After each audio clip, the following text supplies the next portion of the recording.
그 방, 지금 열어주세요. 제 남편입니다. 카운터 벨이 짧게 떨리고 복도 끝 형광등이 지직대며 꺼질 듯 깜박였다. 젖은 우산 끝에서 물방울이 카펫 위로 톡 찍혔다. 싸구려 파우더 냄새와 위스키 향이 문틈 사이로 겹겹이 스며들었다. 박영숙의 심장은 낡은 벽시계의 시계추처럼 규칙적으로, 그러나 어제와 다른 세기로 문틀을 두드렸다. 여기서 물러나면 나는 다시 어제가 된다.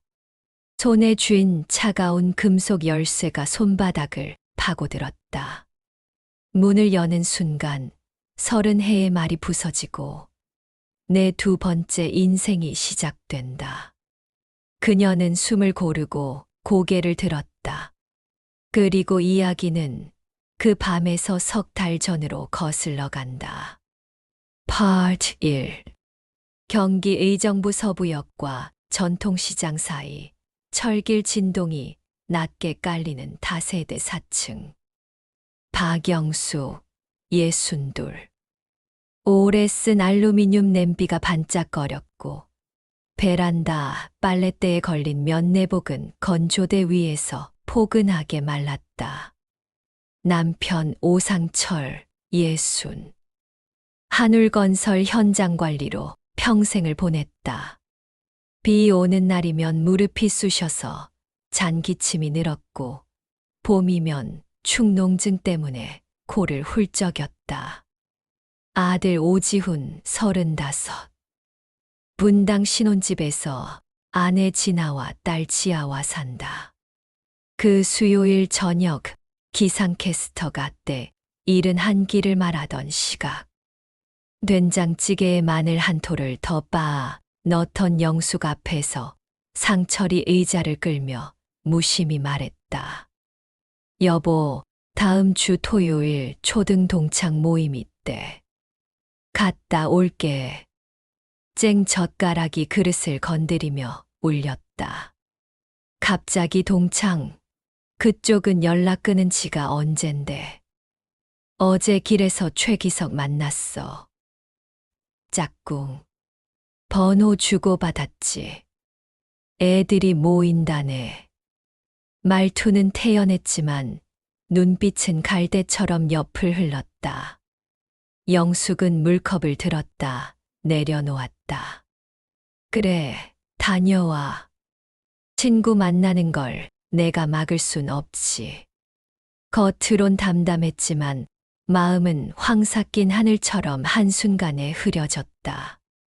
그날 밤 남편 휴대폰 배경이 회사 로고에서 어두운 호수 사진으로 바뀐 걸 그녀는 놓치지 않았다.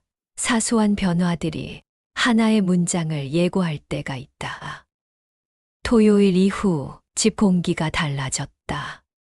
상철은 아침부터 휘파람을 불었고 거울 앞에서 머리를 5번, 6번 넘겼다. 새 셔츠에서는 비닐 냄새가 났고 향수는 시트러스와 머스크가 섞인 톤이었다. 구두코는 지나치게 번들거렸다. 당신 요즘 왜 이렇게 꾸며? 사람이 좀 신경 써야지. 당신도 같은 옷만 입고 머리도 늘 똑같고. 여자는 나이가 들어도 관리가 필요하잖아. 그 말은 멸치 가시처럼 작지만 날카롭게 목을 긁었다. 젖병 데우고 기저귀 삶고 현장 도시락 반찬을 새벽에 준비하던 밤들, 그때 그는 칭찬도 불평도 없었다.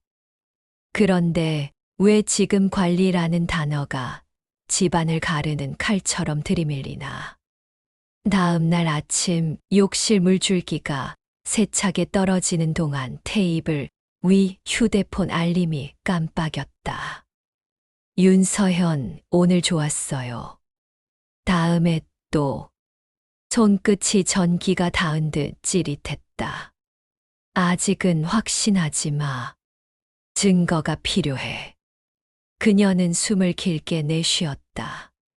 장을 보고 돌아와 남편 차 문을 열었다. 새 방향제 냄새, 조수석 및 여성용 향수 영수증. 대시보드 앞 블랙박스.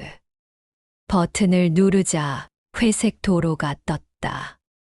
화면은 아무 말도 안 하지만 소리는 심장을 두드렸다. 여기서 괜찮겠어. 들키면 괜찮아. 오랜만이라 더 좋지. 아, 좀만 더. 거기. 덜컹거리는 차체, 시트 끽끽 소리, 짧은 숨. 그리고 명확한 남편의 목소리. 와이프는 이런 거 안 해. 우린 오래됐지. 이젠 여자로도 안 보여. 스톱. 손끝이 얼음처럼 식었다. 충분하다. 그러나 더 필요하다. 밤에 동네 전자상가에서 USB를 샀다.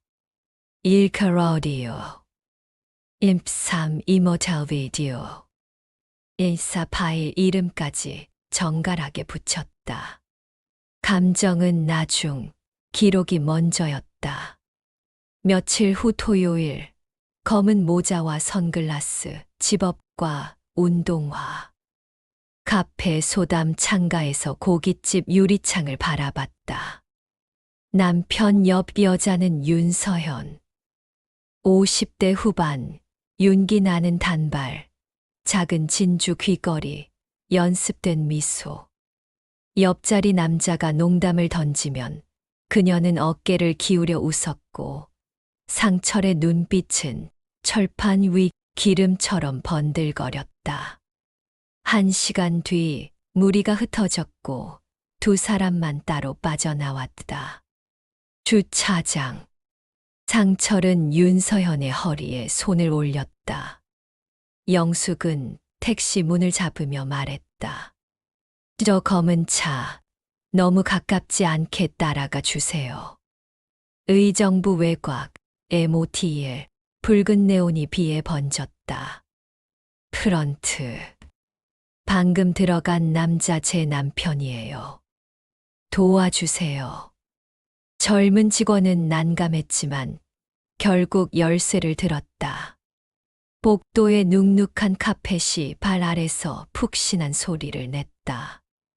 휴대폰 화면에 빨간 점이 반짝였다. 문이 열렸다. 짧은 비명, 허둥대는 손, 뒤집히는 이불. 이게 뭐야?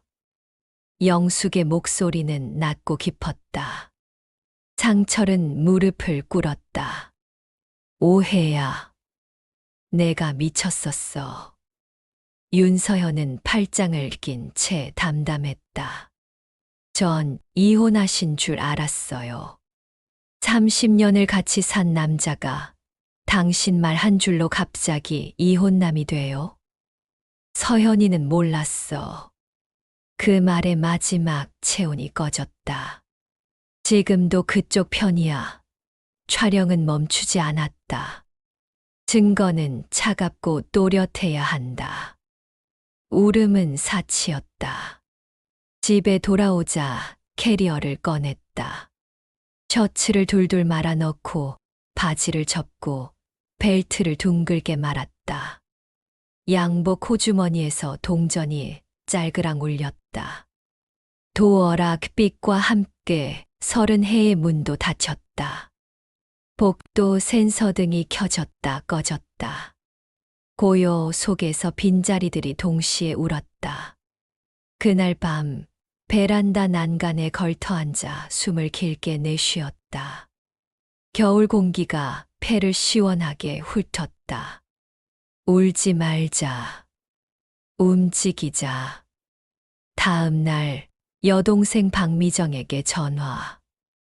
수락산 자락국밥집에서 마주 앉은 미정이 물었다. 언니 증거는?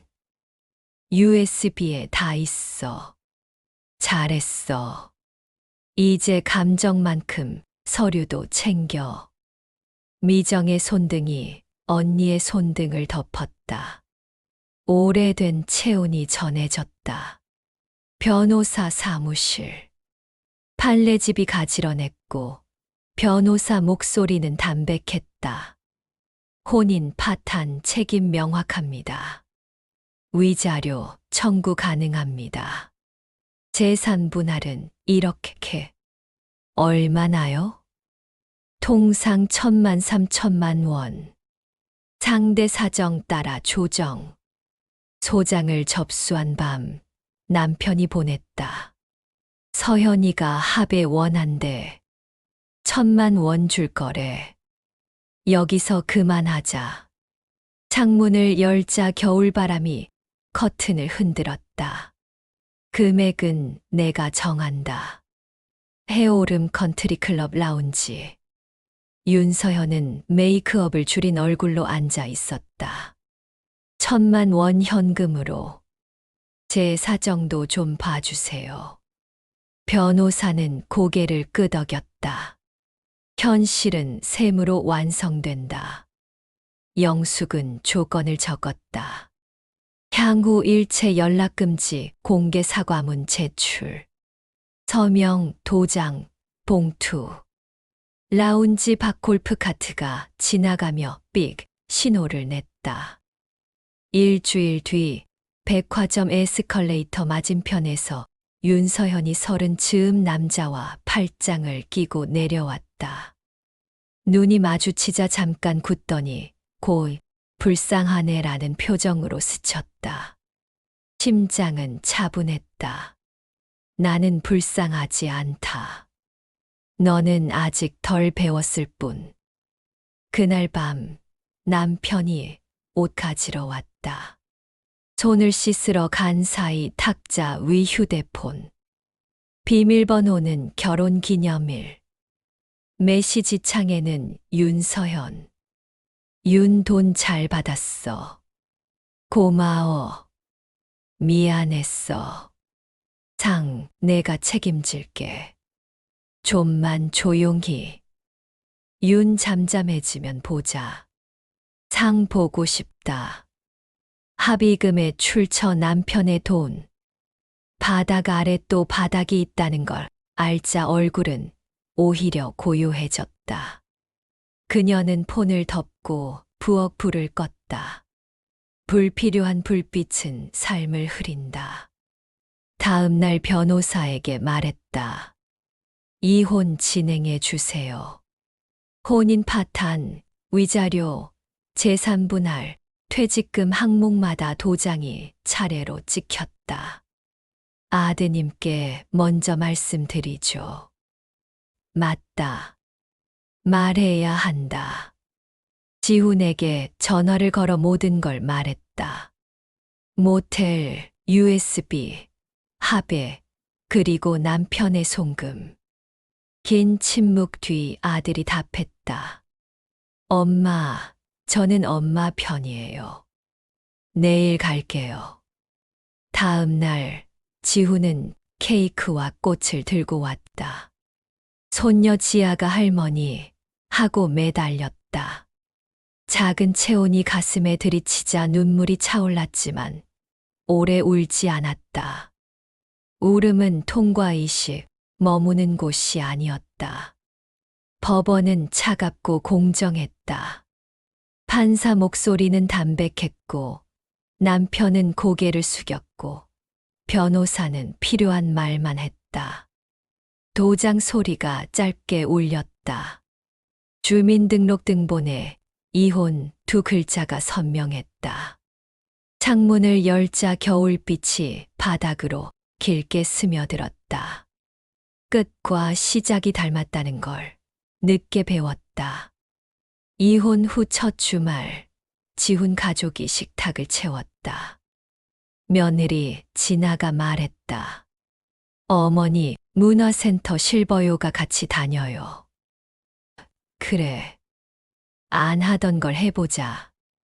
그 다음 주 등록했다. 실버요가와 수채화. 노트 첫 장 맨 위에 적었다. 나는 누구의 아내가 아니라 나로 산다. 글씨가 생각보다 단단했다. Part 2. 이혼이 끝나도 삶은 설거지처럼 매일 반복됐다. 이불을 털고 창틀 먼지를 닦고 소금 한 줌으로 도마 냄새를 뺐다. 이런 자잘한 동작들이 사람을 다시 세웠다. 문화센터 첫날, 요가 강사는 말했다. 호흡이 근육보다 먼저예요. 들숨, 날숨, 척추 길게. 나무 자세에서 흔들릴 때 뒤에서 누군가 등이 세워졌다. 천천히요. 같은 반 김남진. 64, 오래된 도수 안경, 굵은 손마디. 처음이 제일 어려워요. 선생님도 그랬어요? 그럼요. 다 처음엔 흔들려요. 수채화 시간, 물을 과하게 먹여 종이가 울었다. 강사가 말했다. 과감하게 덜고 꼭 필요한 데만 더 하세요. 인생의 지침 같았다. 불필요한 정을 덜고 내 색을 정확히 얹는 일. 집으로 돌아와 작은 화판을 펼쳐 겨울나무를 그렸다. 앙상한 가지 사이사이에 아주 얇게 연분홍을 올렸다. 봄을 덮는 게 아니라 스며들게 하는 거지. 여동생 미정이 옥수수전을 붙이며 말했다. 언니, 그 여자 교회에서도 골프장에서도 발길 끊겼대. 누가 영상을 뿌린 거야? 모르지. 하여튼 동네방네 다 돌아. 복수라는 단어가 스쳤다가 사라졌다. 세상은 때로 스스로 기울기를 만든다. 내가 더 얹지 않아도. 며칠 뒤 지훈에게서 전화. 엄마, 아빠 회사 그만두고 많이 무너졌대요. 술도 늘고 간 수치도 안 좋대. 그래. 삶은 각자 책임이야. 내가 너무 끌어안지 마라. 말은 단단했지만 마음 어딘가가 뻐근했다. 오래 산 인연은 쉽게 지워지지 않는다. 다만 더 힘을 주지 않을 뿐. 초봄, 지하와 벚꽃길을 걸었다. 바람이 분홍 꽃잎을 휘저었다. 할머니, 하늘에서 종잇을 내려요. 아이의 말은 최고의 은유였다. 종잇을 같은 벚꽃이 어깨를 덮었다. 그 길목에서 마음속 종이 조각들을 찢었다. 와이프는 이런 거 안 해. 여자는 나이 들어도 관리 바람이 가져갔다. 동네 마트 계산대 앞 전 남편 상철이 술 기운에 카드를 뒤적이다 주저앉았다. 사람들 수군거림이 소금처럼 공기 중에 흩어졌다. 영숙은 멀찍이 서 있다가 직원에게 조용히 카드를 건넸다. 제가 계산할게요. 그리고 말없이 나왔다. 뒷말이 따라왔다. 저 집 아주머니 대단하네. 도덕이라기보다 위생이었다. 오래 묵은 냄새를 한 번에 빼고 싶었다. 밤에 지훈이 또 연락했다. 엄마, 아빠 병원 다녀왔대요. 의사가 술줄이라 했대. 그래. 누가 대신 줄여줄 순 없지. 창틀 나무결이 손끝에 닿았다. 세월이 낸 홈. 금 간 그릇이 더 오래 간다는 말을 떠올렸다. 금을 메우는 건 금칠이 아니라 새 용도였다. 봄의 끝, 수채화반 전시회 준비가 시작됐다. 작품 제목은 두 번째 봄. 연필 스케치 후 번트 시엔나로 그림자, 코발트 그린으로 새싹, 로즈 마달로 마지막 온기를 얹었다. 강사는 말했다. 핑크를 덕지덕지 안 발라서 더 봄 같네요. 인생도 그랬다. 밝은 색만 바른다고 봄이 오진 않는다. 필요한 자리의 색만 정확히. 요가에선 균형이 좋아졌다. 나무 자세 10초, 20초 어느 날 40초. 작은 박수. 김남진이 엄지를 들었다. 대단하세요. 숨이 아직 어렵네요. 그 숨이요. 나중엔 삶을 바꿔요. 아, 동네 작은 전시회 있는데 같이 보실래요? 놀랄 만큼 자연스러운 제안. 좋아요. 주민센터 지하홀 전시회. 사진동호회의 흑백 도시, 공방의 도자기, 아이들 포스터. 남진이 모나미 붓펜 봉투를 내밀었다. 수채 라인 잡을 때 좋아요. 받기만 해서 미안하네요. 그럼 칼국수는 박 선생님이 사세요. 칼국수집. 김이 모락. 남진은 조심스레 털어놓았다. 아내가 먼저 갔어요. 오래 아팠거든요. 죄송해요. 괜찮아요. 기억은 여전히 같이 살아요. 그 말이 오래 남았다. 기억은 같이 산다. 그러나 집주인은 나 자신이어야 했다. 늦봄, 지훈 가족과 동해. 모래 위 발자국을 파도가 지웠다. 지아가 외쳤다. 바다는 지우개야. 맞아. 지우는데 햇볕은 색을 남겨. 팔의 구릿빛이 깊어졌다. 지워지는 게 다가 아니었다. 남는 것도 있었다. 여름 초일, 미정의 소식. 그 여자 젊은 남자한테 돈 다 뜯겼대. 집도 팔고 월세방으로. 아이러니는 정확했다. 가정을 훔치던 손이 결국 자신의 문고리를 비틀게 만든다. 초여름 저녁 전 남편에게서 전화. 망설이다 받았다. 고맙다. 무엇을요? 법정에서 나를 더 망가지게 만들지 않은 거. 그건 당신을 위한 게 아니라 나를 위한 거였어요. 침묵.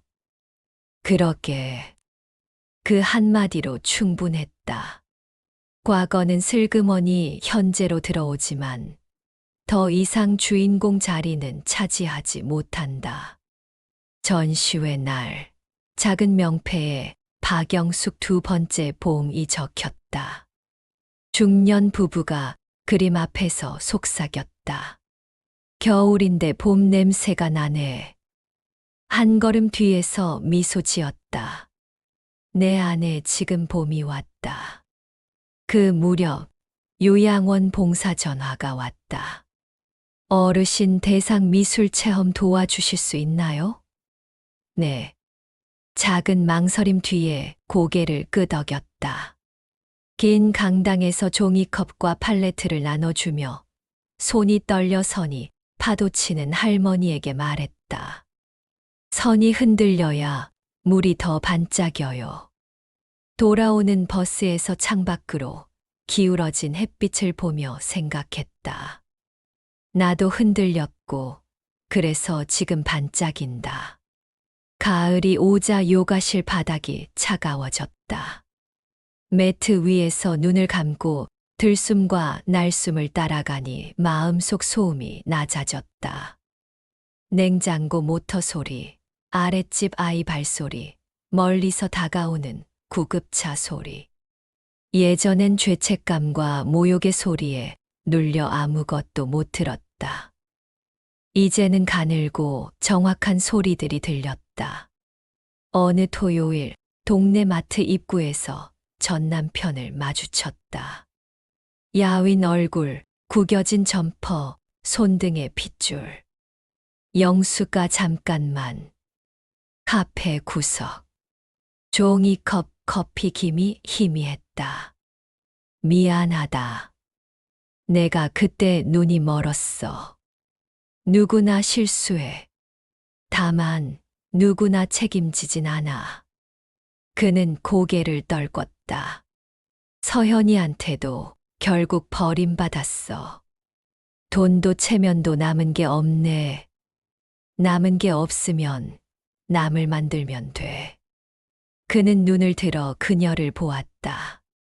그 시선에 오래된 피로가 묻어 있었다. 넌 괜찮아 보인다. 응. 호흡 배웠거든. 둘은 웃지도 울지도 않은 얼굴로 잠시 앉아 있었다. 자리를 뜨며 그녀가 마지막으로 말했다. 몸 챙겨. 충고도 동정도 아닌 오래된 인연에게 건네는 최소한의 인사였다. 겨울 초입, 첫눈이 흩날렸다. 거실 등불을 낮추고 벽에 기대어 앉았다. 다이어리 마지막 장에 썼다. 나는 누구의 그림자도 아니다. 내 몸과 마음의 주인이다. 오늘을 바느질하듯 꿰매며 산다. 그리고 아주 오랜만에 자신의 웃음을 사랑했다. 다음 날 아침 지아의 음성 메시지. 할머니 사랑해요. 내일 씨앗 토떡 먹자. 그래, 듬뿍 넣자. 창문을 열자 차갑고 상쾌한 공기가 들어왔다. 과거의 냄새는 휘발되고 현재의 냄새 세제, 귤, 종이가 선명해졌다. 먼지 몇 알이 빛 기둥에서 반짝였다. 그녀는 그 빛 속으로 손을 넣었다. 손끝에 따뜻함이 닿았다. 밤, 서랍을 열어 USB를 꺼냈다. 손바닥 위에 올려 한참 보다가 작은 봉투에 넣었다. 이 USB는 내 과거를 증명하지만 더 이상 내 현재를 정의하지 않는다. 서랍 맨 뒷칸에 밀어 넣었다. 버리진 않았다. 다만 삶의 앞칸에서 뒷칸으로 옮겼다. 며칠 뒤 문화센터 종강날, 김남진이 말했다. 내년 봄에 남한산성 걸을까요? 네. 천천히 숨 맞춰서. 그의 웃음은 조용했고 그녀의 대답은 가벼웠다. 가벼움은 허영이 아니라 회복의 증거였다. 이야기의 끝은 복수가 아니었다. 복수는 이미 세계가 대신했다. 그녀의 끝은 회복이었고 다시 시작이었다. 62의 봄은 정직했다. 많이 잃었고 그만큼 얻었다. 그리고 오늘 새로운 페이지, 첫 줄을 또박또박 썼다. 나는 나를 다시 선택한다. 6070인생극장을 찾아주셔서 감사합니다.